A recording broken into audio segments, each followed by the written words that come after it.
एकादशी माता उस समय प्रकट होती है जब भगवान कृष्ण मुर राक्षस का वध करने जाते हैं।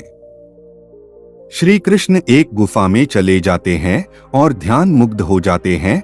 जब मुर उन्हें उठाने की कोशिश करता है तो तभी श्री कृष्ण के अंदर से एकादशी माता प्रकट होकर मुर का अंत कर देती है।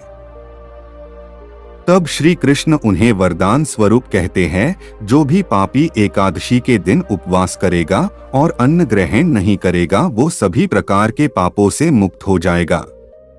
अब ऐसा देख नरक भगवान के पास आया और उसने कहा कि प्रभु, इस व्रत को करने से बड़े पापी स्वर्ग जा रहे हैं। मैं नरक भी तो आप ही से उत्पन्न हुआ हूँ, मेरे पास कोई पापी नहीं आ रहा।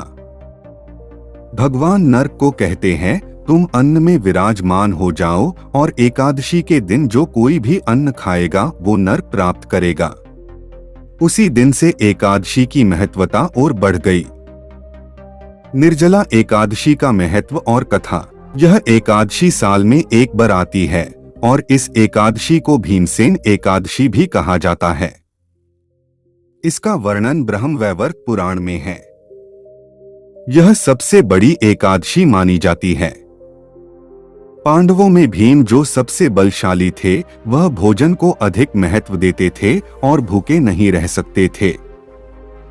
भीम व्यास देव जी से कहते हैं, हे पितामह, मुझे कोई ऐसा उपाय बताए कि मैं बिना उपवास करे स्वर्ग और वैकुंठ को प्राप्त करूं। तो व्यास जी कहते हैं, भीम, तुम्हें हर महीने की 2 एकादशी का व्रत करना ही होगा, तभी तुम परमति प्राप्त कर पाओगे। भीम अपना संयम खोते हुए कहते हैं कि हे ऋषि श्रेष्ठ, भगवान विष्णु से जन्मे ब्रह्मा और ब्रह्मा जी से उत्पन्न हुए अंगिरस, अंगिरस से बृहस्पति और बृहस्पति से उत्पन्न हुए समयुक और समयुक ही अग्नि देव के पिता है और वही वृक अग्नि मेरे पेट में हर समय जलती रहती है, जो मुझे भूखा नहीं रहने देती है। तो इसलिए मुझे कुछ ऐसा उपाय बताए कि मैं भी स्वर्ग प्राप्ति करूं और पाप मुक्त भी हो पाऊं। फिर व्यास देव जी भीम को निर्जला एकादशी के बारे में बताते हुए कहते हैं कि अगर इस एकादशी बिना खाए और बिना जल ग्रहण करे उपवास करे तो वह साल की सभी एकादशी का पुण्य पाएगा और सभी प्रकार के पापों से मुक्त हो जाएगा।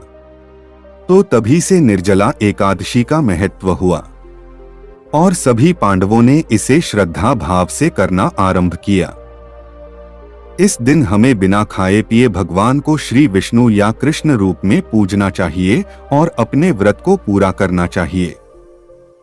कहा जाता है कि एकादशी व्रत करने वालों का खराब ग्रह तक कुछ नहीं बिगाड़ पाते और उन पर श्री कृष्ण की विशेष कृपा होती है।